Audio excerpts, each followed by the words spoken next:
कधी मुलांची चूक असते, कधी आईवडिलांची चूक असते, कधी नवऱ्याची, कधी बायकोची, कधी एक्स्ट्रा मॅरिटल अफेअर्स असतात. मी UPSCची तयारी करत होते 11वी-12वी मध्ये. माझे बाबा खूप भयंकररित्या आजारी होते. त्यांना वेड लागलेलं. आणि वेड लागलेलं म्हणजे ते मला ओळखत नसायचे. अर्धा एकर जमीन आम्ही विकली त्यांचा इलाज करण्यासाठी. त्या दरम्यान मी पण खूप स्ट्रेसमध्ये होते. मी सुसाईडचं अगदी ट्राय केलं होतं. नंतर आईला म्हटलं मी माझ्या बापाला घरात तर नाही मरू देणार. हे वेड का लागतं माणसाला? माणसं अशी का वागतात, अशी का करतात, ही वेळ का येते? मग मी त्या सगळ्या गोष्टींवरती अभ्यास करायला सुरुवात केली. नवरा बिझी आहे, बायको बिझी आहे. ती जॉब करते, हा पण जॉब करतो. IT सारख्या कंपनीमध्ये, टीचर प्रोफेशनमध्ये, सगळ्या गोष्टींमध्ये. आणि या दरम्यान पैसा कमवण्याच्या नादात ते एका तणावाचा भागीदार बनतात. त्याच्यामध्ये इगो खूप हायलाईट व्हायला लागलेत. त्या नवऱ्याचं ऐकलं OPDत बसून की मला वाईट वाटतं बिचारा. तो उठून गेला आणि बायकोचं ऐकलं की अजून वाईट वाटतं, अगं बाई बिचारी, कसं काय होत नाही? अरे नाही होत आहे, संपलं ना विषय. हेच समजून घेतलं हे पाहिजे. स्वीकारा तुम्ही की नाही होत आहे, तू तुझ्या मार्गे मी माझ्या मार्गे. म्हणाली तू खूप मोठी तोफ नाहीये की तुला सगळं ऍक्सेप्ट करते. हु आर यू? कोण आहे तू? काय लायकी आहे तुझी? मला सवय नव्हती असं राहायची मॅडम, मी तिच्यासाठी राहिलो आणि तिने बघा काय केलं. मी कुठं सांगितलेलं तुला की तू तसा राहा म्हणून?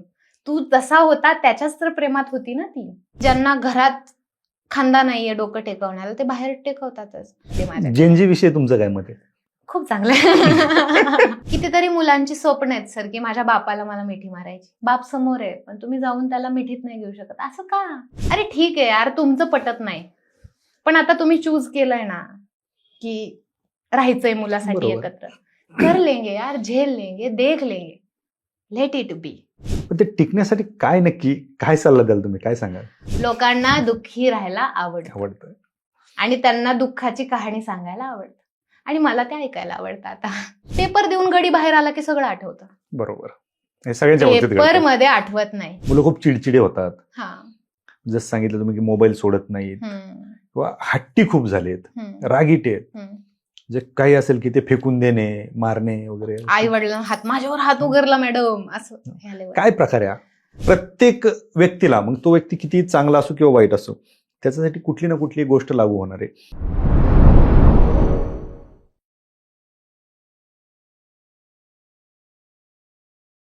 नमस्कार, मी किरण निंबोरे आणि आपण पाहताय वास्तव कट्टा. आपल्याला माहिती आहे की ज्यावेळेस आपला जन्म होतो, जन्मापासून काहीतरी दुखणं आपल्या मागे लागलेलं असतं. म्हणजे हॉस्पिटल हे प्रत्येकाच्या नशिबी असतंच, कारण आजचं जीवनच एवढं धकाधकीचं आहे. त्याच्यामध्ये हॉस्पिटलशिवाय आपण जगूच शकत नाही अशी एक धारणा झालेली आहे. त्यालाच एक पॅरलल आपण पाहतो की आजारी पडतो आपण, म्हणजे काय आपल्याला थंडी ताप किंवा इतर कुठले आजार असू शकतात. परंतु आता नवीन आजार पण सुरू झालेले, ते आहेत मानसिक आजार. आणि या मानसिक आजारांचे पण डॉक्टर असतात आणि आहेत, आणि आपल्यापैकी बरेच जण त्यांचा आधार घेत असतात आणि त्याच्यातून बाहेर पडण्याचा प्रयत्न करत असतात. आज आपल्यासोबत वास्तव कट्ट्यावरती असंच एक व्यक्तिमत्व आहे, जे मानसशास्त्रज्ञ आहेत. आपल्यासोबत आहेत सोनाली खाडे मॅडम. मॅडम आपलं वास्तव कट्ट्यावरती खूप खूप स्वागत. खरं तर सोनाली मॅडम विषयी सांगायचं झालं तर 11वी म्हणजे मला वाटतं वयाच्या 16-17व्या वर्षापासून त्या मार्गदर्शन करतायत, विद्यार्थ्यांना गाईड करतायत, युवकांना गाईड करतायत. माइंड मिरॅकल नावाने त्यांची फर्म आहे, त्याच्या अंडर त्यांची खूप मोठे मोठे व्याख्यानं होत आहेत. कॉलेज असतील किंवा इतर ठिकाणी त्यांचे सेमिनार होत असतात. आपल्याकडे स्पर्धा परीक्षेचे भरपूर विद्यार्थी आहेत, मानसिकदृष्ट्या खचलेले आहेत, आणि कित्येक जणांना मॅडम हेच माहीत नाही की आपण मानसिकदृष्ट्या खचलेलो आहोत आणि आपल्या जीवनात काय घडतंय हेच कित्येक लोकांना माहीत नसतं, आणि याच्यासाठी काहीतरी सोल्युशन असतं हेही कोणाला माहीत नाही. खरं तर उद्देश हाच की 4 गोष्टी तुमच्याकडून त्यांना कळाव्यात. नक्की हे जे मानसशास्त्रज्ञ आहे, याची गरज का पडते? गरज तर सुरुवातीपासूनच आहे सर. म्हणजे आधीच्या काळात पण ह्या गोष्टी होत्या, फक्त त्याला तसं नाव दिलं जात नव्हतं की हे मानसशास्त्रज्ञ आहेत किंवा काय. कारण काय व्हायचं, आधीच्या काळात पण ज्यावेळेस महिला स्ट्रेसमध्ये असायच्या तर त्यांना मैत्रिणी असायच्या की त्या मैत्रिणींसोबत त्या छान गप्पा मारायच्या, सांगायच्या माझा नवरा कसा आहे, माझी मुलं कशी आहेत किंवा काय, आणि त्याच्यातून त्यांच्या त्या भावनांचा निचरा व्हायचा. आपण म्हणतो ना की कॅथरेसिस व्हायचं आमच्या भाषेमध्ये. पण आत्ताच्या काळात एक लिमिटेड झालंय ना सगळं जग, आणि स्वतःच स्वतः बघतात. वेळच नाही. आणि गप्पा मारायला वेळ नाहीये, खेळ खेळायला वेळ नाहीये, तुमच्या भावना व्यक्त करण्यासाठी अशा कुठल्याच गोष्टी नाही. भजन, कीर्तन ह्या सगळ्या गोष्टींमध्ये आज पूर्वीची माणसं कंपल्सरी असल्यासारखं असायचं. एखाद्या गावामध्ये भजन असलं की सडनली सगळं गाव तिथं गोळा व्हायचं आणि त्या सगळ्या गोष्टी चालायच्या. पण आता तेवढ्या इंटेन्सिटीने त्या गोष्टी होत नाहीत. बरोबर. आणि मग त्यामुळे ती गरज जी आधी आपल्याच माणसांकडून भागवली जायची ती आता जात नाही. म्हणजे आता भावाभावांची भांडणं बघतो आपण, किंवा घरातल्या प्रत्येक व्यक्तीचं कुणाचं तरी वाजलेलं असतं. आणि त्यामुळे मग ह्या भावना एक्सप्रेस करण्यासाठी कुणीतरी हवंय बाबा, की जो नॉन जजमेंटल आपल्याला ऐकून घेईल. आणि मग त्याच्यातून ही गरज निर्माण होते की मला कुणीतरी हवंय जे माझं बाजू ऐकून घेईल, ते पण नॉन जजमेंटली. म्हणजे त्याने मला जज नाही करावं ह्या सगळ्या गोष्टींमध्ये की माझी चूक आहे. आता माझ्याकडे ज्या केसेस असतात त्या सगळ्या सेक्टरमध्ये कधी मुलांची चूक असते, कधी आईवडिलांची चूक असते, कधी नवऱ्याची, कधी बायकोची, कधी एक्स्ट्रा मॅरिटल अफेअर्स असतात. एखादा नवरा माझ्याजवळ येऊन बसतो आणि म्हणतो की माझं एक्स्ट्रा मॅरिटल अफेअर आहे आणि ते माझ्या बायकोला कळले. आता त्यावेळेस एका सामान्य माणसाची मानसिकता ही असते की तू कशाला असले धंदे करतो, लग्न झालंय ना तुझं. पण ज्यावेळेस एका सायकोलॉजिस्टच्या मानसिकतेने त्याच्याकडे बघितलं जातं त्यावेळेस वाटतं की बापरे तू म्हणजे चूक नाही केली, काहीतरी असू शकतं त्याच्यामध्ये. बरोबर चुकीचे ह्या बऱ्याच छटा येतात, पण त्या गोष्टी आम्हाला अगदी नॉन जजमेंटल होऊन ऐकाव्या लागतात की तुझी बाजू काय, ठीक आहे तू चुकलास पण तुझी बाजू काय, तुझं मत काय, तुला नक्की काय म्हणायचंय, तू असं का वागलंस. आणि हे अगदी एकदम म्हणजे सॉफ्टली असतं, त्यामुळे लोक एक्सप्रेस होतात आणि कदाचित एक्सप्रेस होताच त्यांना त्यांच्या प्रश्नांची उत्तरं मिळतात. आमची एवढी काही गरज लागत नाही आणि मुक्त होतात, मोकळी होतात आणि स्वतःच्या लाईफमध्ये बेटर गोष्टी करायला लागतात. बरोबर. त्यामुळे ही गरज निर्माण होते लोकांना आणि आता आहे गरज. बरोबर. तुम्ही का आलात या क्षेत्राकडे? कारण जसं सांगितलं तुम्ही की 11वीत असल्यापासून तुम्ही गायडन्स करताय किंवा लोकांना मार्गदर्शन करताय, समुपदेशन करताय. असं काय वाटलं की आपण हे करू शकतो असं नाही. मी युपीएससीची तयारी करत होते 11वी-12वी मध्ये. Actually I was not a good student. म्हणजे 10वी पर्यंत माझे हातपाय थरथर कापायचे स्टेजवर बोलायचं म्हटलं तर. मॅथ्स माझं इतकं वीक की मी बळच कशी तरी मॅथ्समध्ये पास झाली. इंग्लिश पण माझं खराबच, कारण मी रुरल भागातली होती त्यामुळे मला ते जमायचंच नाही. त्याला घाबरून मी असं ठरवलं की आर्ट्सला ऍडमिशन घ्यायचं आणि युपीएससी करायची. मोठा शब्द वापरला म्हणजे घरच्यांना वाटेल की ठीक आहे चालेल करा. आणि मग युपीएससी करायची म्हणून मी त्या सेक्टरमध्ये उतरले युपीएससीच्या. पण झाला असा विषय की मला म्हटले की घरचे करायचंच आहे तर इंग्लिशमधून कर. मग इंग्लिशमधून पुण्यात FC कॉलेजला मी आले. मग FC कॉलेजला ऍडमिशन घेतल्यावरती ऍडमिशन मिळालं मला, पण हॉस्टेल नाही मिळालं आणि घरची परिस्थिती चांगली नव्हती की जेणेकरून मी हॉस्टेलला किंवा पीजीला राहू शकेल पैसे देऊन. मग मी परत बारामतीला रिटर्न गेले आणि बारामतीला गेल्यावर विद्याप्रतिष्ठान कॉलेजमध्ये डिव्हिजन C मध्ये माझं ऍडमिशन झालं. आर्ट्स डिव्हिजन C, जिथे पूर्णपणे मराठी. आणि मग तिथून मग ठीक आहे म्हटलं स्पर्धा परीक्षा करूया म्हणून युपीएससीचे लेक्चर्स सुरू केले. पण त्या दरम्यान माझ्या घरी चं वातावरण थोडं बिघडलेलं होतं. माझे बाबा खूप भयंकररित्या आजारी होते, त्यांना वेड लागलेलं. आणि वेड लागलेलं म्हणजे ते मला ओळखत नसायचे, फक्त माझ्या आईला ओळखायचे आणि तिचा पदर धरायचे. त्यांची परिस्थिती पूर्ण डाऊन झाली होती. 1/2 एकर जमीन आम्ही विकली त्यांचा इलाज करण्यासाठी, पण त्यांना कुठेच म्हणजे त्या गोष्टीचा हे झालं नाही. सगळे स्कॅनचे report normal, everything is normal, पण माणूस वेडा झालाय, त्याला काहीच कळत नाहीये. शेवटी डॉक्टर बारामतीचे म्हटले की तुम्ही यांना घरी घेऊन जावा, आता आम्ही काहीच नाही करू शकत. आणि अगदी मरणाच्या दारातच ते होते की आता वाटलेलं घरच्या आणि गावातल्या सगळ्या माणसांना की ते जातील. त्या दरम्यान मी पण खूप स्ट्रेसमध्ये होते. मी सुसाईडचं अगदी ट्राय केलं होतं त्या ह्याच्यामध्ये. नंतर आईला म्हटलं मी माझ्या बापाला घरात तर नाही मरू देणार, पैसे संपलेत पण दवाखान्यात नेऊ आपण कुठल्या तरी. आणि म्हणून पुण्याच्या ससून हॉस्पिटलमध्ये एक काय म्हणतात त्यांना OPD, त्यांचं वॉर्ड नंबर 26, तिथे माझ्या पप्पांना आम्ही ऍडमिट केलं सायकेट्रीमध्ये. आणि तिथे ऍडमिट केल्यानंतर पहिल्या एका आठवड्यात ते थोडे नॉर्मल झाले. अच्छा. आणि एका महिन्यात पूर्ण नॉर्मल झाले. क्या बात आहे. आणि पूर्ण नॉर्मल होऊन माझा 1 रुपया, मला वाटतं 10 रुपये खर्च आलता केस पेपरला. त्या केस पेपरवरती माझे पप्पा पूर्ण बरे झाले. माझा इंटरेस्ट वाढला ह्या फील्डमध्ये, की हे काय नक्की असं का होतं माणसांना. त्यांना तणावाची भरपूर कारणं होती. माझ्या बाबांना तणाव येण्याची कारणं भरपूर होती. त्याच्यात ते ड्रिंक पण भरपूर करायचे, त्यामुळे ते व्हायचं. पण तिथे मला एक डॉक्टर भेटले, डॉक्टर अविनाश म्हणून. तर त्यांना मी ज्यावेळेस बघितलं ते काय होतंय, मला त्यांचे डोळे आठवतात, कारण ते कंटिन्यू मास्क वापरायचे. काय होतंय, कसं होतंय, सगळं विचारून ते व्यवस्थित नोट आउट करणं, हे मला ते इंटरेस्टिंग वाटलं, की अरे हा माणूस मनातलं समजून घेतोय. आणि त्या माणसाने मला ऐकून घेतलं, त्या डॉक्टरांनी, की माझं पण काहीतरी मत आहे, मी किती सफर होती या सगळ्यामध्ये, आईचं असं, बाबांचं असं, आणि मी एकुलती एक, भाऊ नाही बहीण नाही, आणि वयाचे 11वीत होते मी. त्या 11वीत मला जमिनीपासून ते हॉस्पिटलचं बिल भरण्यापासून सगळंच करत होते, कारण फॅमिली माझी एवढी कनेक्टेड नाही. आई बाबा आणि मी, आम्ही मोस्टली तिघेच असतो. त्यावेळेस माझा इंटरेस्ट वाढला, की नक्की काय आहे हे, वेळ का लागतं माणसाला, माणसं अशी का वागतात, अशी का करतात, ही वेळ का येते. मग मी त्या सगळ्या गोष्टींवरती अभ्यास करायला सुरुवात केली, आणि मला आर्ट्समध्ये विषय सापडला. मग माझ्या एका पुस्तकात ते सारखं लक्षात यायचं, माझ्या सायकोलॉजीचं पुस्तक. ते पुस्तक मी 11वीत पकडलं, अजून मी ते सोडलेलं नाहीये. आणि त्या पुस्तकाने किती जणांच्या लाईफ मी बदलू शकले मला नाही माहिती, पण माझ्या आई बाबा आणि माझी स्वतःची लाईफ मी खूप बेटर केली आहे त्या पुस्तकामुळे. बरोबर. सो त्याच्यामुळे मी ह्या सेक्टरमध्ये प्रवेश घेतला. अच्छा, मग ग्रॅज्युएशन कशात केलं? ग्रॅज्युएशन सायकोलॉजीमध्ये, 11वी-12वी psychology, graduation psychology, MA in psychology, आणि आता RCI करतेय इन सायकोलॉजी. आता परत PhD पण करेल इन सायकोलॉजी. क्या बात आहे. म्हणजे वडिलांच्या आजारपणामुळे खरं तर तुम्हाला ही दिशा मिळाली, आणि कदाचित तुमचा तो जो विचार होता की वडिलांना घरी मरू देणार नाही, कदाचित तुम्ही जर हॉस्पिटलला आणलं नसतं तर तेही नसते, आणि आज हे दिवसही नसते. 100%. काय वाटतं, काय प्रश्न आहेत असे समाजामध्ये? कारण तुम्ही सांगितलं की सुरुवातीला महिलांना बोलण्यासाठी कुणीतरी असायचं, व्यक्त होण्यासाठी कुणीतरी असायचं. आज व्यक्त व्हायला एकतर व्हायचं कुणासमोर, कारण ज्याच्यासमोर व्यक्त व्हायचं त्यालाही वेळ नाहीये, ऐकून घ्यायला कुणाला वेळ नाही. लोक ते दाबून ठेवतायत मनात.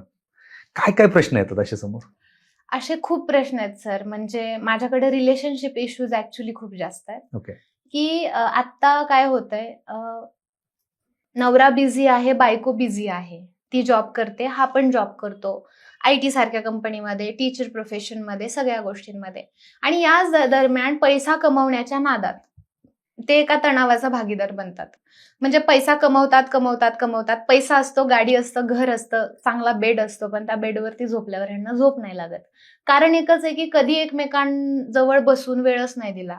आता मला काम आहे. कधी एकत्र येऊन स्वयंपाक नाही केलेला, कधी एकत्र येऊन कुठल्या गोष्टी नाही केलेल्या. माझ्याकडे सर अशा केसेस आहे की लग्न झालंय आणि फक्त चाललंय म्हणून चाललंय, फक्त आम्ही सोशल मीडियाच्या फोटोत हसतो, त्याच्या व्यतिरिक्त आमचं नातं काय नाहीये. आणि ते मूल आहे म्हणून झालंय आता पोरगा, आता कुठं डिवोर्स घ्यायचा, परत त्याला त्रास, मला त्रास, मी तरी एकटी कुठं राहू. अशा परिस्थितीमध्ये असूनही माणसं एकत्र राहतात, आणि फक्त एकच गोष्ट आहे, कम्युनिकेशन नाही.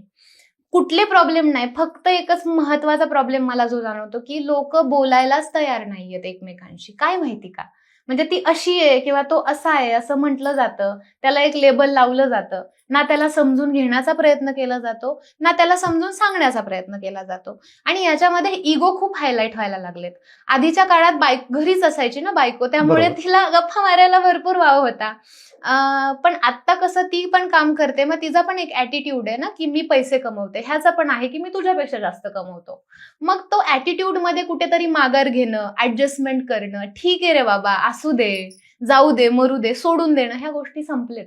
प्रत्येक जण त्याचा इगो असा धरलाय, त्याच्यावरती बसतात, आणि मग तसं जग फिरतात की मी तरी काही कमी आहे का मग, किंवा मी तरी काही कमी आहे का, मी तिचं ऐकू का, मी त्याचं ऐकू का. आणि ह्या इगोमुळे एकमेकांना सांगणं लोकांनी बंद केलं. बेटर वे, त्याच्याशी बोलायलाच नको, असं बोलायचं, कशाला ह्याच्याशी बोलायचंय, आणि मग बोलायलाच नको, तिच्याशी बोलायलाच नको. ऍट द एंड ऑफ मला सांगा, ह्या समाजात सगळी चांगलीच माणसं आहेत. मुद्दाम कोण करतं? त्या नवऱ्याचं ऐकलं ओपीडीत बसून की मला वाईट वाटतं बिचारा, तो उठून गेला, आणि बायकोचं ऐकलं की अजून वाईट वाटतं, अगं बाई बिचारी. म्हणजे दोघं चांगलेच आहेत, वाईट कुणाचंच नाही, चुकत कुणाचंच नाहीये, तुम्ही बोलतच नाहीये.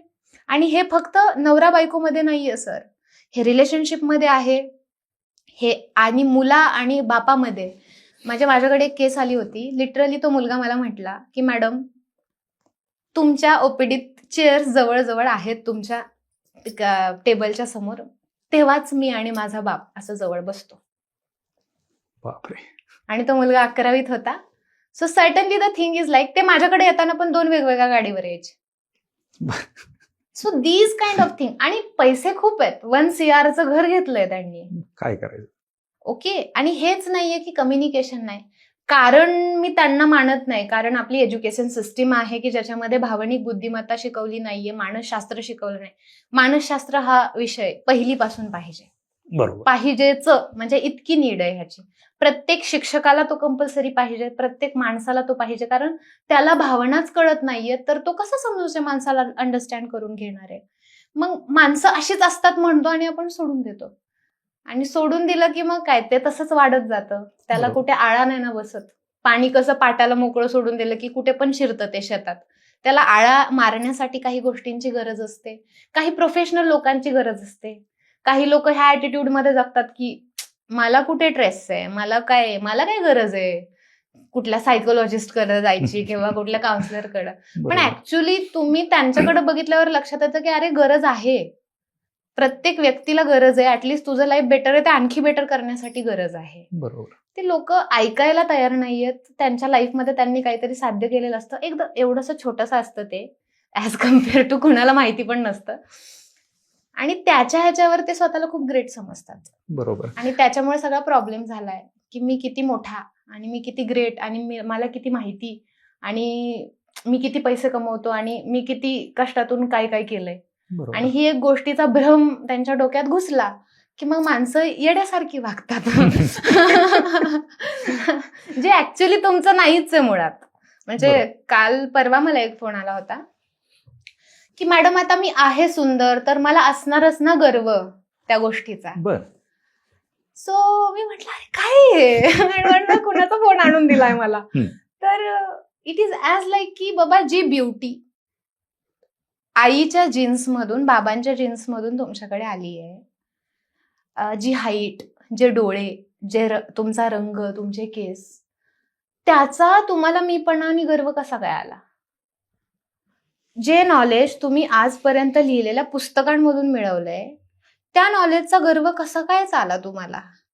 जी स्टाईल तुमची आता सध्याची आहे तुम्ही कॉपी केली आहे ती कुठून तरी, बरोबर. कुणाचं तरी बघितलंय. तुम्ही जो खिशाला पेन लावलाय तो कुठेतरी बघितलाय की असा लावतात, तो बघून तुम्ही तसा लावलाय. त्या पेनचा तुम्हाला गर्व का आला, तुमच्या हेअरस्टाईलचा गर्व का आला, तुमच्या गाडीचा गर्व का आला. कस काय येतंय गर्व त्या गोष्टीचा जी मुळात तुमची नाहीच आहे. आणि माणसांना हे कळतच नाहीये आताच्या. प्रॉब्लेम तोच झालाय की जे मुळात तुमचं नाहीच त्याच्यावरच गर्व करतात. माझं येते, माझं घर, माझं हे. अरे कुणी सिमेंट आणलं, कुणी विटा मारल्या, कोणी काय, तू पैसे दिलेत फक्त. बरं ते पैसे कुठून तरी घेऊन कुठेतरी दिलेत. तुझं असं काय. आपलं असं असलं तर मला वाटतं 4-2 विचार ते पण आपण कुणाकडून तरी घेतलेलेच आहेत. बरोबर. आणि कशाचाच गर्व करायचा. मला वाटतं ह्या मीपणाला काही अर्थच नाहीये. आपण नाहीच आहे मी मध्ये, नाहीये काय अर्थ. आणि ज्याला काहीच अर्थ नाहीये त्याचा गर्व तुम्ही केला तर मग तुमचं लाईफ डिस्टर्बच होणार आहे. बरोबर. मग आपण निसर्गाचा भाग आहोत तर निसर्गासारखे स्वच्छंदी असावे आणि स्वतःला मुक्त सोडून द्यावं, संपला विषय. काहीच नाही, कशाचा स्ट्रेस येत नाही. बरोबर. म्हणजे या सगळ्या ज्या गोष्टी बोललात तुम्ही आता, त्याच्यामध्ये लग्न असेल, रिलेशनशिप असेल किंवा भावाभावाचं नातं असेल, या सगळ्यात महत्वाची गोष्ट ती इगो. हा इगो कमी करण्यासाठी काय, म्हणजे आता तुम्ही सांगितलं की समजा नवरा बायकोचं रिलेशन असेल, नवरा आला तर त्याचंच खरं वाटतं, बायको आले तर आणखीन त्याच्यापेक्षा त्याचं खरं वाटतं. काय याच्यामध्ये सोल्युशन काय असतं. सोल्युशन आहे रिस्पेक्ट. समोरच्या व्यक्तीच्या ओपिनियनची रिस्पेक्ट करणं हे सोल्युशन आहे. दुसरं काही सोल्युशन नाही. ऍक्सेप्टन्स की हा माणूस जन्मापासून आतापर्यंत असा आहे. म्हणजे माझे वडिलांना ड्रिंक करायची सवय, आई तनतन करते, नॉर्मल प्रत्येक घरातली स्टोरी. एकदा खूप मोठी भांडणं झाली, मला सोसायटीमधून फोन आला की तुमच्या घरातून आवाज येतोय मॅडम तुम्ही घरी या. मग मी घरी गेले, पळत पळत बघितलं काय झालंय, सगळा विषय झालता, भांडणं वगैरे झालती.